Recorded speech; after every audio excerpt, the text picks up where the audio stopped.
Welcome to the Clear Brand Academy podcast, where we take the mystery out of marketing and help you get more leads and sales with a clear brand and proven marketing tactics. I'm your host, Alexander Toth. Today we're talking about starting a marketing agency. How do you start and then grow a marketing agency? Now, while I'm going to be talking about marketing agencies specifically, because that's the experience I have, there's 10 steps here. And it's my suspicion that these are going to apply to basically any business to a certain extent. So if you're not starting a marketing agency, don't worry, there's going to be a ton of great advice in here. Now, the other thing to keep in mind is if you are growing a marketing department or you've got a business and you're just starting marketing, when we get to about step 6 out of the 10, that all applies to you. And so you'll want to keep that in mind. Even if you're not starting a marketing agency, even if you're well into the business, you can skip about halfway through this thing and you're going to hear about how to scale your marketing specifically, not just an agency. So to start with, what do I mean when I talk about starting a marketing agency? Well, this is one of those types of companies that a lot of folks think is going to be really easy to start. And they get in, it seems like everyone and their brother's got some kind of a marketing thing these days. And most of them are failing. Most of them are not very good at delivering results, not very good at doing marketing. And so I've got 10 steps here for how to start a marketing agency that I think are going to get you way ahead of the curve.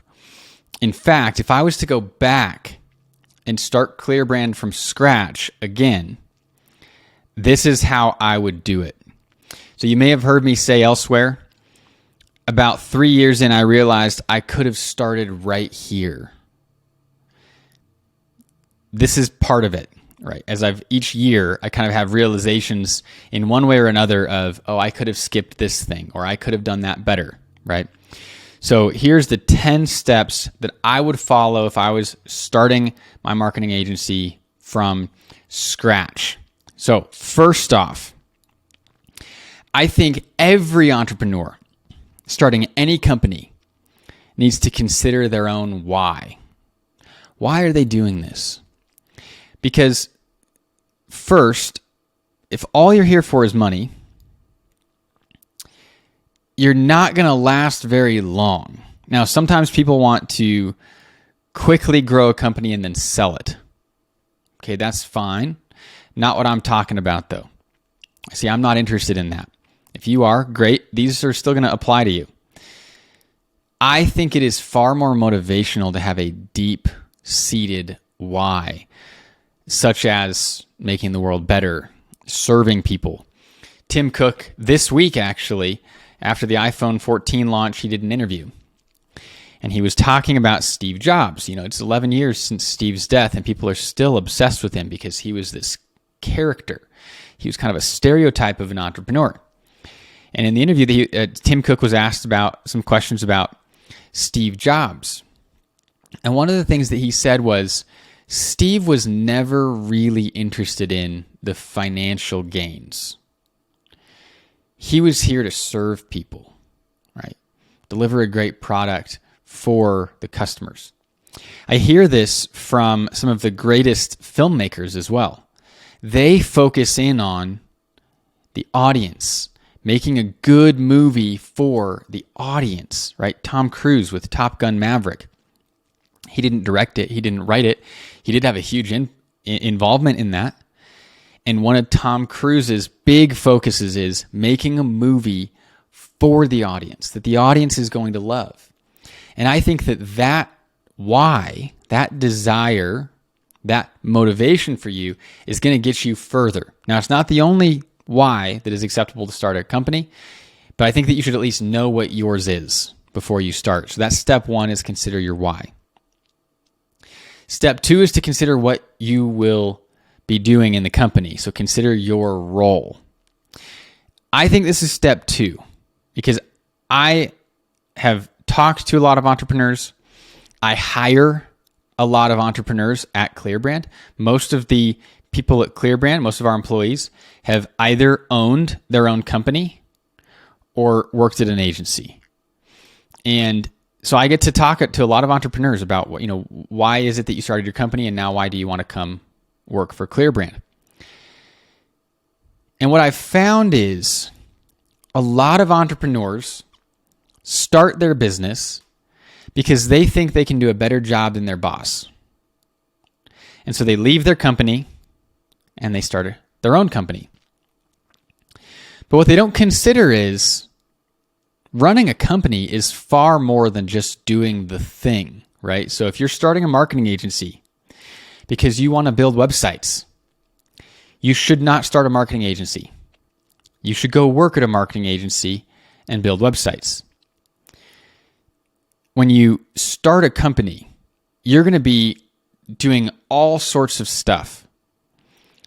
And a tiny part of your time might be in doing the thing, building the website, running the Google ads, things like that. So if that's what you want to do, that's fine. Just don't start a company. Go do that thing at a good company.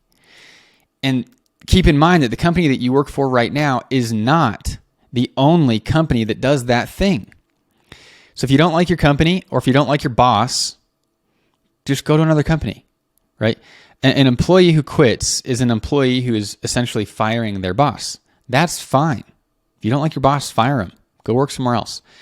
But do not start a company unless you want to run a company, right? That means doing the financials, sending the proposals, hiring people, building a team, training people, right? Filing the taxes. That's what you're going to be doing, especially at the beginning. As you scale, you'll be able to get out of that stuff, but you're still going to be largely focusing on leadership and team building, right? That's, if you look at somebody like Tim Cook, he's working with people, right? He's in meetings all day. So that's the thing that you've got to be interested in. Tim Cook isn't building the iPhone, right? Other people are doing that, and he's working with those people. So consider your role, the role that you want. And if what you want to do is marketing, don't start a marketing company. If what you want to do is lead a team and be the glue that kind of holds everything together and do the accounting and do the taxes and send the proposals and hire the people and train the people, then start a marketing company. I knew that I wanted to start a company from when I was in my teens. I knew that I wanted to lead people. I knew that I wanted to build teams. To me, it was just getting there. And so when I started ClearBrand, I built some websites and I wrote some content. I did the things, and I knew that that was short term as I got to the point where I could focus in on building the team and leading the team. But if you're just there to do the job, you're going to find that that's not what you're essentially getting paid for as the CEO, as the founder, right? They don't get to do the job for very long, just when you're small. So consider your role. Now with this, as we're moving into, now we're going to be talking about the company. Step 3, we're going to be looking at the company. You're not going to be doing the job very much, but you will be doing it a little bit. And so we want to keep that in mind as we move into number 3 here, the step 3 to start a successful marketing agency, which is choose what your company is going to do. So there should be overlap and alignment between what you want to do and what the company is going to do. It doesn't need to be exactly the same, right? You don't need to be the best web developer in the world to start a marketing agency. You probably need to have really good web developers on your team. We're going to talk about that here in a second. But there's this both and at the beginning. You're thinking about, eventually I'm going to be hiring and firing and building a team and all that. But in the short term, especially if you want to personally get paid for all of the stuff, you're going to have to do all of the stuff. So there should be some alignment as you're thinking about what will your company do. Now, with that in mind, let's dive into some options here. What will your company do? A lot of people are thinking about a niche. Now, niches are a good idea, but people are confusing the term here. So I want to separate this out. I want to define this in some different ways because, as whenever we create content at ClearBrand, we do some Google searches. We see what's already ranking for that content. This is a good practice for you to create content as well. You go see what's already ranking for that keyword. And everyone's talking about niches, and they're all misusing the term. So first off, a common story when talking about niches that I think is fantastic, is a great story, is the story of Apple. When Steve Jobs came back in the 90s, after he'd been kicked out, he was gone for 10 years, he came back to Apple in the 90s. One of the first things that he did was get rid of all of the extra products that Apple had been launching over the last 10 years. And they focused in on the computer. Now, that's great. This is good focus. But people take that story and then they say, so what that means is you need to choose your niche. And what they mean by that is you need to choose who you're going to sell to. So as a marketing agency, the recommendation might be something like, are you going to be selling to Fortune 500 companies? Are you going to be selling to mom and pop shops? Are you going to be selling to financial advisors making between $1 and $5 million? Right? This is how most people approach considering what you'll do. And they call that a niche. That's not a niche. That's an audience. And there's a difference here. If Steve Jobs had come back to Apple and said, hey, everybody, we're going to focus in on the one thing that we know works, which is the computer. We're going to make the best computer in the world. People are going to love it. And we're going to focus on selling to financial advisors who make between $1 and $5 million a year. This doesn't make any sense, right? Let's say a school comes to Apple and says, hey, we want to buy, 175 computers. And they would say, no, hold on. We only sell to financial advisors making between $1 and $5 million a year. You see the problem here? When people these days talk about niches, what they're doing is they're confusing focus with an audience. And they're kind of combining them a little bit. Now, what you actually need when you start your company is focus. So mentioning Apple, that's good. We want to talk about Apple focusing back in on the computer. And they basically had one product until they launched the iPhone. Now they had kind of a variety of versions of that, but it was really basically it was just the computer, right? They were actually called Apple computers back then. So we want that kind of focus. So you need to know what it is that you're going to do. Are you going to build websites? What platform are you going to use? Right? This is the kind of thing we need to know. Why? So that we can deliver it. Because if you're trying to do every single thing that every single potential customer comes to you and asks for, you're not going to be good at anything. So the reason why we want focus is so you can get really good at that thing. So at ClearBrand, we started with websites. And we only build websites on WordPress. We only build websites with Divi, which is a specific theme builder. And we only host on Kinsta. That's the clarity that we had, right?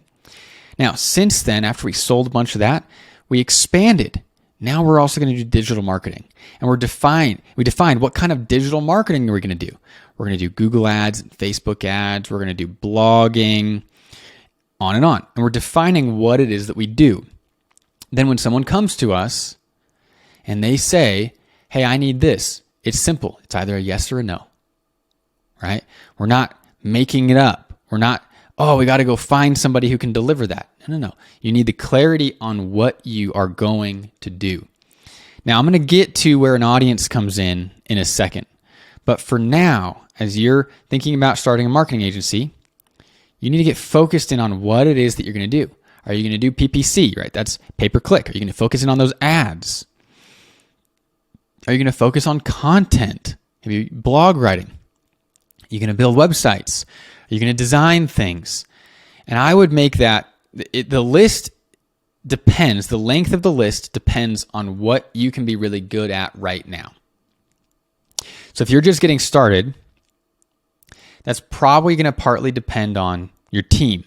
But who you hire is also going to partly depend on what it is that you're going to be doing.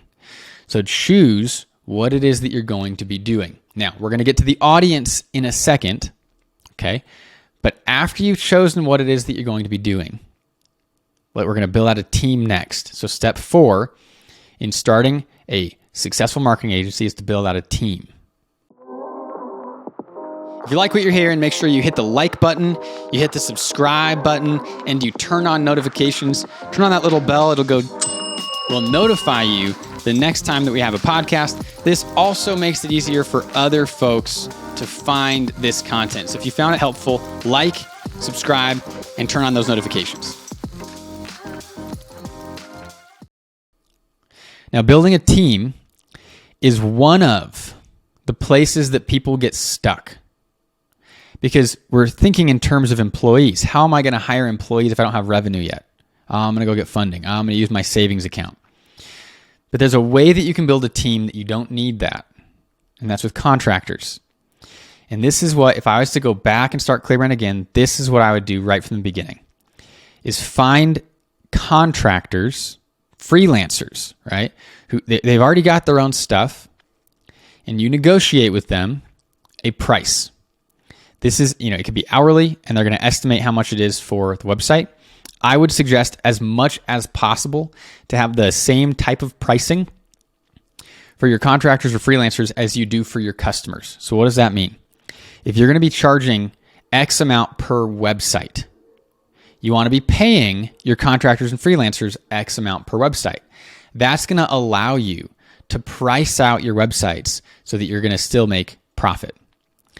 So if you know your designer is going to charge $1,500 and the developer is going to charge $1,500 and the copywriter is going to charge $1,500, great. You've got a $4,500 cost on this website. Something like that, right? Now that would be for a very small website. At ClearBrand, the minimum we charge is $12,000 for a website. So it's going to cost us quite a bit to make this thing. But that's where you start, right? You're looking at these contractors. You're going to find people who can do a great job, who are going to be available when you need them, and who have a price that you can then mark up a little bit to charge your customers. So this is where you start, right? And the great thing about contractors and freelancers, and why I'm going here before we go to sales, is you get them lined up. Maybe you have a backup for each of them. You don't have to pay them until you've sold to your customers. But having them means you can deliver. Now, there's a lot of places you can outsource to. I tried a bunch of them early on. And I'll tell you this, contractors do not have a lot of staying power. All right, they're running their own companies. They're interested in growing their own freelance businesses, things like that. They're not quite committed to you. So this is just a starting point. Once you've got the team and you're getting sales, which we'll talk about in a second, you're going to start transitioning these people to employees. And you can either take that contractor and bring them on as an employee when you know that you've got that consistent revenue and the consistent hours for that particular contractor, or you go find another person to replace the contractor, right? But after you've got the consistent revenue, you're going to then transition to employees. But the contractors are a great starting point because you do not pay them unless you're getting paid. So I would have these folks lined up. I'd have your team lined up so that when you sell, you can deliver. Okay, so step 4 is to build a team. Make sure you have those contractors ready and available, and the pricing is set so that you know what you can charge your customers and still make a little bit of money. Now, by the way, I didn't mention this yet, but my recommendation is you have a day job at this point. Unless you've got a bunch of savings and you're willing to burn through that. But having a day job means you've got some flexibility. This is not a high stress, we've got to sell, $20,000 tomorrow. Having a day job means you've got stability, right? Having these contractors who don't get paid unless you get paid means that you're ready to deliver, but if you don't get sales, you're not on the hook to pay them. So this is a great way to start real lean. As you make more money, then eventually you can quit. But this also means you can quit your other job and focus in on the marketing agency. But what this also means is you don't need to be taking all of the income. Because if you're taking all of the income, you need to be doing all of the activities to make that income. All right? So in this method that I'm sharing right now, you're not going to be making as much money on the front end, which is why I suggest having another job, right? Now, you might be asking, what about a salesperson? A salesperson can function exactly how I'm describing. The issue with a salesperson, right? Commission-only salesperson is kind of what I'm suggesting here. The issue with a salesperson is, especially the commission-only folks, the good ones want to sell a ton of stuff. So it's possible to find a commission-only salesperson. You might need to take some of these sales calls on a break or something during your day job, or find somebody who you know will do a good job, but doesn't need to be full-time. But that's really hard. Salespeople who are good at selling, they want to sell a ton, which is where we get to in step 6. Just a second, right? We're going to talk about how do you fill your salesperson's schedule and start making some money. Okay, but for now, right? Let's review. You know why you're doing this. You know what your role is going to be. You know what the company is going to do. And now you've built a team that can deliver when you're selling. Pretty great. Step 5. Now it's time to create a distinctive brand. Branding is one of the best ways to build memories. And building memories is the core of marketing. So this is an expense before you have revenue. Now, you can kind of mix steps 5 and 6 a little bit. But if you're going to start doing any kind of advertising, which is what we're going to get to in step 6, it will be helpful to have a brand. You do not need a clear message yet because you're still figuring that out. Okay? Now, people who've heard about StoryBrand and other marketing methodologies come in and they always think that they got to start with a clear message. You don't. You do want to start with a very clear brand, though. You want it to be recognizable. You want it to be something that maybe it's not perfect, but you're not going to have to do a full rebrand. You can iterate on it because we're building memories with your marketing. The minute we're reaching out to people and letting them know that you exist, we are engaging in marketing and we are building memories. And we want those memories to be associated with your brand. So that's why step 5 is to create a distinctive brand. Now, why do I keep using this word distinct? It's because your brand needs to be recognizable. When people see it, they need to say, oh, that's you. That's important. People can recognize that this is you. That is going to help you get more sales. And this is why a brand precedes a message. Your message is going to change. Right now, when you start reaching out to people, which is the next step we'll get to in a second, you're going to be figuring out your message. What connects with people? What are those pain points? And we're going to go through here how to figure out your message.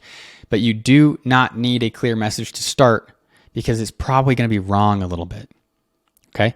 So you do need a distinct brand. You need people to be able to recognize you, your company, your colors, your logo, right? So I would pay for this. I'd pay somebody for a brand guide and a logo. Get those colors, get those fonts, right? Get the icon. So that's step 5, distinctive brand. Now, step 6, we are ready to start reaching out to people. Now, I'm phrasing it that way specifically because we need to go where people are. If you start engaging in inbound marketing right now, you are going to be sorely disappointed by the results. Inbound marketing takes time to build up and scale. So that's not what step 6 is about. Step 6 is about outreach. It's about going where your potential customers are. Think about it like a grocery store. If you know People are already going to the grocery store to buy milk, and you sell milk. You don't even need a website. You just got to have a milk spot in the grocery store. That's how we're thinking about this right now. You're asking, where are people going? And you're going to go show up there. So this is a great place for like Facebook groups, LinkedIn groups, potentially networking, maybe doing a partnership with a company that has a list, an email list, and a lot of those folks might want to buy from you. So we're thinking in terms of being in stock where people are shopping for what you sell. Now, this is also where we can come back to talking about the audience. Let's think about Apple again. Apple focused in on the computer. Now, what do they do to sell? Well, they're going to go into these audiences, right? They've got a whole section of their site devoted to education. That's an audience. They've got a whole section of their site devoted to small businesses. That's an audience, right? But they're not going to shut people down based on the audience that they're coming from. They're going to do what they do, and they're going to sell it to anybody who wants it. So the purpose of the audience is not to say no to people. It's so that you can know where to look in this outreach phase. Because if you're saying, I'm going to sell it to everybody, and then I ask you, where are people looking for what you sell? At this phase of your business, really early on, that's a hard question. Well, it's everybody. I mean, everybody, every small business, every business in general needs marketing, right? I don't know where they're going. So this is the time to consider some audiences. Early on, you will have less audiences than you will down the road. The reason is you have less time and money to devote to outreach. So you're limited by those things. And that's the reason why you choose an audience. It's because of your limitations. As you grow, you're going to want to expand into more audiences who need this thing that you sell. So for now, though, we're going to pick one, maybe two. And we're going to pick them so that we can find them. We can go where they are. So focusing in on financial advisors that make between $1 and $5 million. You can find those people, right? That's what the audience is for. It's being able to find the people who might buy what you're looking for or what you're selling. So that's the purpose of the audience. Now, if somebody finds you and they don't do that thing, but they want what you sell, you still sell to them. And this is where I think we should really stop thinking in terms of niches, because people have blurred the definition and the lines of what it means. I would really encourage you to think in terms of focus and audiences instead. All right? If somebody from a different audience comes to you, but it's still within your focus, it's still, they're asking for the things that you do, yeah, sell to them. The audience is just for the outreach. It's just for the outreach. All right. Now we're going where people are. We're reaching out to them. Maybe we're cold calling. Maybe we're emailing. Maybe we're running ads. Right? This are all possibilities. It's all dependent on the answer to that question. Where are people looking for what you sell? Where does your audience look for the things that you sell? Now, the other thing that's great about separating out focus from audiences, maybe you got the audience wrong. That doesn't mean that your focus is wrong. It might, right? But this is where we would call this product market fit. If your audience that you chose is looking for something slightly different from what you want to offer, you get a choice. Do you want to change the audience or do you want to change your products? But it doesn't mean that your whole niche is wrong, right? We've separated that out. So pick one. Do you want to keep the audience and change the product, which is the same as the focus? Or do we want to change the focus and keep the audience? Now that we're going where people are, Now you're going to start seeing some sales, right? Great. So let's get into step 7. Step 7 of starting your marketing agency is to deliver. We got to deliver. And this is why we built out this team, and we're ready. We're ready for these sales. So now we're going to deliver, and we're going to blow these folks' socks off. So we're going to use that team, and we're going to do a great job. Fantastic job. Now, a lot of people these days are talking about doing a great job in terms of things like loyalty, getting people to stay with you forever, and that's how you increase revenue. I hate to break it to you, but what research shows, and research is very clear about this, loyalty is not how you increase your revenue. And here's why.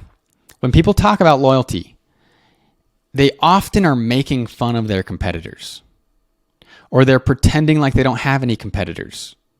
But the truth is, you do have competitors, and a lot of them are doing a fantastic job. And a lot of them are bigger than your company. So you doing a great job does not mean that you're suddenly better than your competitors. It means that you might be able to keep up with your competitors. And there's a difference there. Because if we imagine that all of our competitors suck at what they do, we're going to approach everything with kind of this sense of arrogance, right? But if instead we imagine that they're all really good at what they do, what we realize is me doing a good job just means that I'm keeping up. I have to do a good job to stay in business. I have to do a good job to get customers and to get reviews, right? But all of my competitors also have customers, and they also have 5-star reviews. And even if I'm differentiated, so are they. In a world where so many companies are doing a good job, which, let's just pause there. Most people talk about everyone as if they're doing a terrible job, right? Samsung, right now, is running a bunch of ads making fun of Apple because the iPhone 14 is getting some upgrades that Samsung has had for a while. That Samsung is making this exact mistake. They're treating Apple like Apple is not good at what they do. But people love buying iPhones. People also love buying Samsung phones. And this is one of the things I think Apple really gets right in their marketing is they're not really spending a lot of time criticizing others. And I know that you can think about some ads that were. But that's not going to get very far because people still love those products, right? They are doing a good job for the things that they're there to do. People aren't buying a Dell to get the best computer in the world. They're buying a Dell because they like the price, right? So there's still something likable about that. There's something likable about our competitors. And we cannot fool ourselves into thinking that we're the only ones doing a good job. So coming back to step 7, which is to deliver and to deliver with excellence. That doesn't mean you're better. It means you get to play the game. It's like joining the NBA. Great. Now that you're in the NBA, so is everyone else who's playing. Cool. You've exited college, and now you're playing for the Utah Jazz or something. Great. Everyone else you're playing against is also in the NBA. So it doesn't make any sense to sit here and be, oh, we're so much better. All we've got to do is just do a great job. No. Everyone's doing a great job. And everyone's differentiated, and everyone's getting 5-star reviews. That is your ticket to play the game. All right. So we got to deliver well so that you can keep playing. You can stay in business. You can compete, right? We're going to deliver. Now, step 8. We've got a team. We've got a brand. We're doing outreach. We're delivering. We're with excellence for our clients. Now it's time to interview them. Now we're going to start building out this message. So as you've been selling, whether it's you or your salesperson, you're paying attention to what are those things that connect with people. You're asking them in the sales call, what is their pain point? You're not telling them what it is. You're asking them, and you're writing it down, and you're looking for patterns. Now we're going to intentionally interview our clients, and we're going to dive in deeper. What is that moment that you realized you wanted to hire someone for your marketing? Okay. And pay attention to how I ask that. It's not the moment that they chose to work with you. It's the moment that they entered the category in the first place, that they wanted to hire a marketing agency. In the life of a customer, the decision to enter the category is a much bigger decision than which company within that category to work with, right? If you think about running shoes, somebody decides they're going to run a marathon or they want to get in shape or something. They first make the decision, I want to buy running shoes. And then they choose which brand to buy. So choosing to buy running shoes in general, that is a big shift. But once they've made that decision, choosing which brand to buy, that's a much smaller choice. They know that they're going to buy running shoes now. Which one? I mean, they all kind of seem the same anyway, right? So yes, they are going to make some kind of decision there. And I'd be a little curious about that, but I am much more curious about what caused them to enter the category in the first place, because that's a much bigger decision for them. So just like running shoes, the same is true of marketing agencies. Somebody decides to hire a company for their marketing. Wow, that's a big moment. Okay. Choosing which of the marketing agencies to work with, that's a little smaller. Now that's the big moment for you. And that's why companies choose to focus on that moment, because that's the one that's big for them. But that's not the big one for your customer. And if that's all you're asking about, you're going to get not incredibly helpful information. Let me share an interesting survey with you. If you ask all of your customers, maybe even of a big company, right? If we're talking about you starting a marketing agency, you might not have a lot of customers, but let's talk about a company that has a lot of customers. Let's say Apple. The iPhone just got announced. It's a big Apple day. Okay. Let's talk about Apple. If Apple goes out and surveys all of their customers, and they ask how many of them love Apple, and how many of them find the iPhone to be the best product on the market, and how many of them find the iPhone to be helpful, and how many of them find it to be kind of mediocre, and how many of them are thinking about switching. And then they ask those same questions 6 months later. What they're going to find is the percentages stay the same. So the percentage of people who said they absolutely love Apple, or they love the iPhone, or they think it's mediocre, or they're going to switch, the percentages are the same. Maybe tiny little changes here, like 1% changes here and there. But what most survey companies don't do is track the individuals. And if you track the individuals, what you'll find is they don't answer the same every time. So if you look at the broad survey as a whole, and let's say 10% love Apple, 30% think the iPhone's the best on the market, 25% think it's mediocre, right? And you ask the question 6 months later, the percentages are the same, 10, 30, 25%. But it's different people in each of those categories now. Now, what does that mean? Now, first off, I'm not making this up, right? This research has been done We'll reference it below the video and below the podcast. The research has been done, okay? And they've done this across companies. And this is how it works. Now, most people don't know this because they don't track the individuals. They only look at the data, the broad survey data. And those percentages stay about the same. And then they think, oh my goodness, we have 10% who love us and 25% who think it's mediocre. Oh, we need to fix things. But if you track the individuals, you find that it's different people who are in those categories. So what that means is they're changing their minds. So you're not locked into this 10% of people who think it's awesome.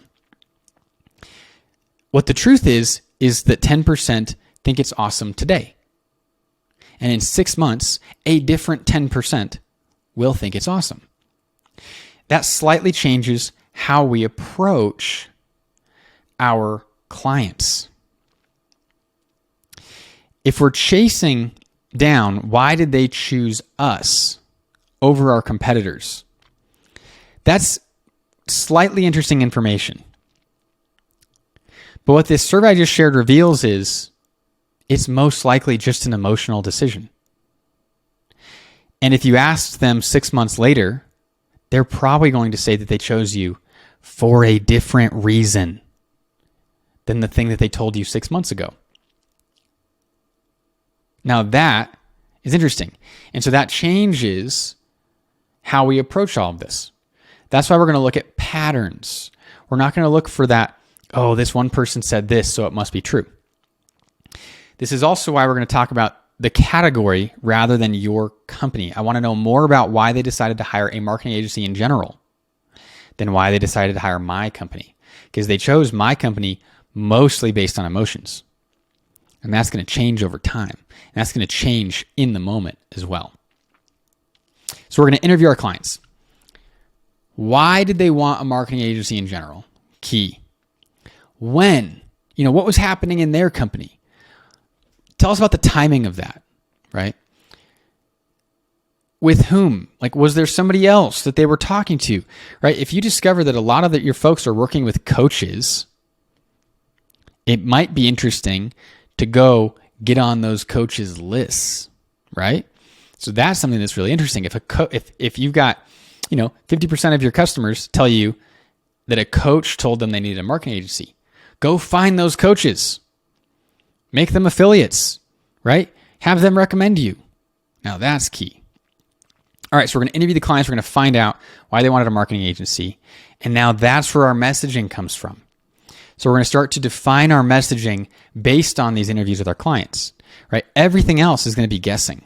And so this is why we want to pay attention in our sales calls. Ask questions there. What is your pain point? What is it that's made you decide to work with a marketing agency right now? Right? Why is right now the right time for this? Things like that.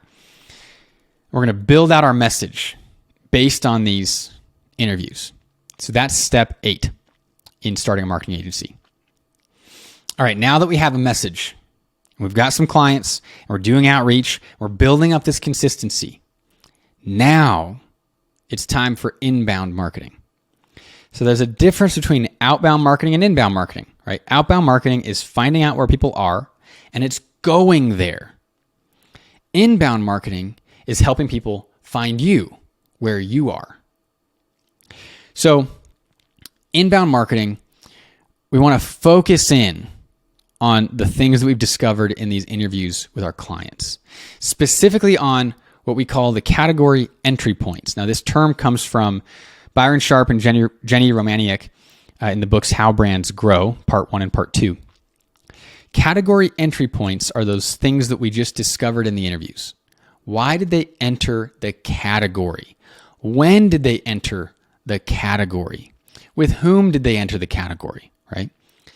Entering the category is the big thing here. So we want to focus in our messaging and our inbound marketing on those category entry points. So if you hear that a lot of folks enter because of a transition, let's say hiring a marketing director, it might be worth interviewing those marketing directors and finding out, okay, why are these marketing directors looking for a marketing agency? Now we're going to target that messaging in our inbound marketing. So inbound marketing is going to be things that can get found. So blogs are a huge part of inbound marketing.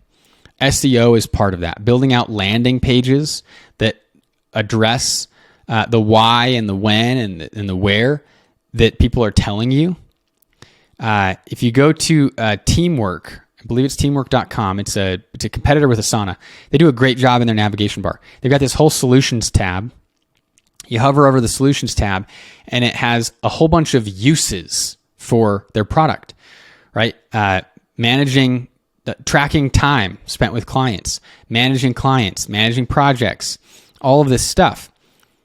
Those are category entry points, right? If a company says, oh, we need to be able to track the time we spend with clients, that's a reason why they just entered that category, why they just decided that they need something to help them track the time with clients. That's huge. And so that's what we're going to be targeting in this. Blogs should be informational, helpful, and generally you want to go a little long.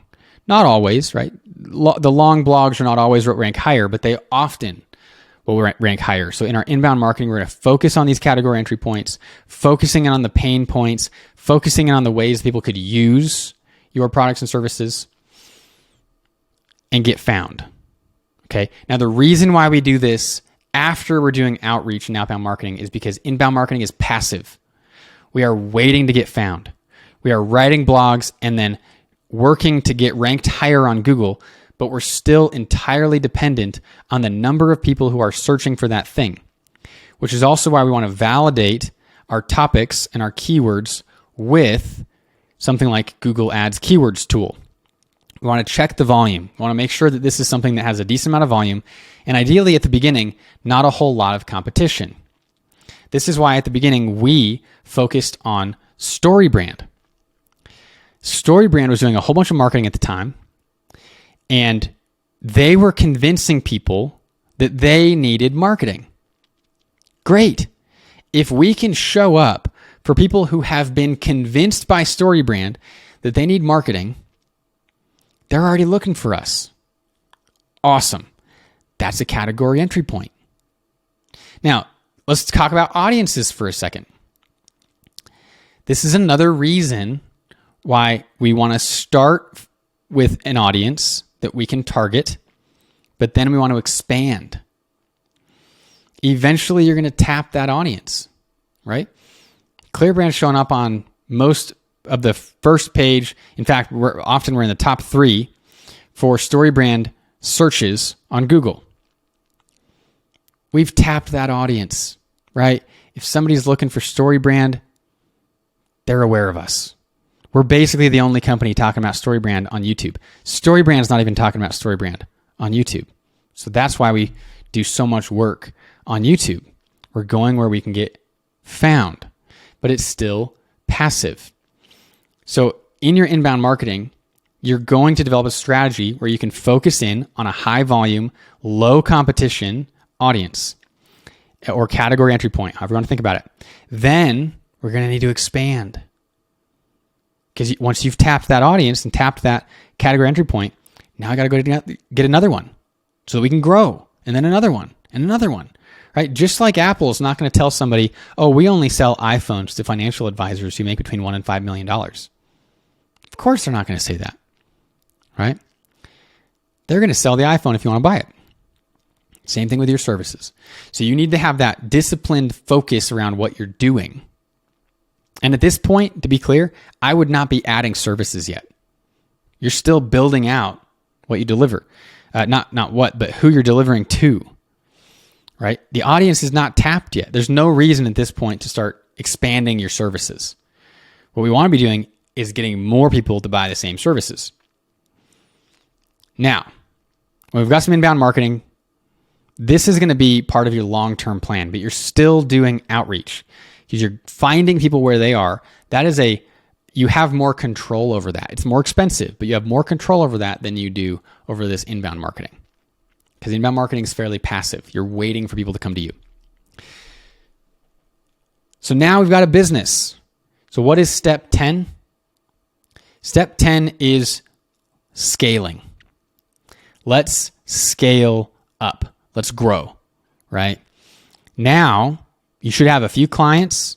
You should be getting clients regularly. Maybe you're thinking about quitting your job and doing this thing full time. Great. How do we scale an agency? You've got to build this thing so that you can grow while controlling the quality. One of our principles at ClearBrand is that we will only grow as fast as we can continue delivering high quality services. So that means that our growth is limited by our ability to hire and to train and to quality check. So how do we do those things? Well, we're going to need standard operating procedures. We're going to need templates, right? These are systems. We're going to need systems so that when we hire people, they'll deliver high quality stuff. And they know not only how to run ads, but how does your company run ads? Or not only how to build websites, but how does your company build websites? So like I said earlier, we focus on WordPress with Divi as the builder, and we host on Kinsta. Now, right now, we are big enough that we are experimenting with some other options, okay? But that focus has allowed us to grow. We have the standard operating procedures that say, this is how we build websites.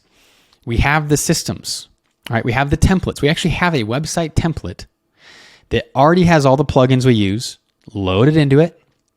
It's got the foundation for where we're going to start the website. It's super fast. It's really easy to build in. It's got certain features in there so that we change the font in one place and it will update the font across the entire site. That's a template. Now that's the kind of thing that you're going to need to scale. If you're looking for something like that, we actually offer a program that gives you access to all of our systems. You get that template that I just told you about. You get access to all of our standard operating procedures, all of our templates for the website, for writing, for ads, all of it. You also get training. We have training courses that we use to train our team. We're giving you access to these courses. You also get support. There's going to be questions that come up. And this is all helpful whether you're starting now or you're already making millions of dollars. If you don't have the standard operating procedures in place and training courses to teach your team how to do what you do, you're going to love this. This is called ClearBrand Agency Accelerator. So you go to clearbrand.com and you click on the Agency Accelerator button. Right now, you hover over Growth Accelerator and then you click on 4 agencies, right? Or you can go to clearbrand.com/agency-accelerator to learn more about that. So this is something that we created to help you scale faster. Now, if you don't want us just to hand you all of this, I mean, think about this like a marketing agency in a box. We just hand it to you. If you don't want that, you're going to have to build all of this stuff out yourself. You're going to have to write these standard operating procedures or have your team do it. You're going to have to create these templates or have your team do it. All right?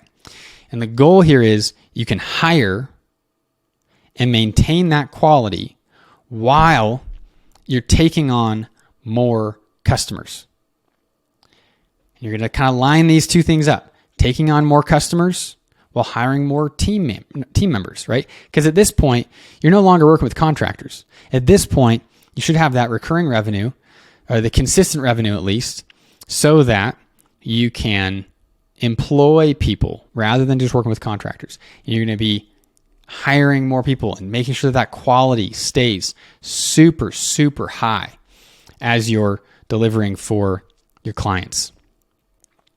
So that's how I would start and grow a marketing agency if I was starting from scratch right now. Don't forget to check out clearbrand.com/agency-accelerator to learn more about how you can get access to our marketing agency in a box so you can scale your marketing agency way faster. Thanks for listening to the ClearBrand Academy podcast, where we take the mystery out of marketing and help you get more leads and sales with a clear brand and proven marketing tactics. If you liked this podcast, please leave a review on Apple Podcasts or wherever you listen to podcasts. If you'd like to outsource your marketing to our team, go to clearbrand.com.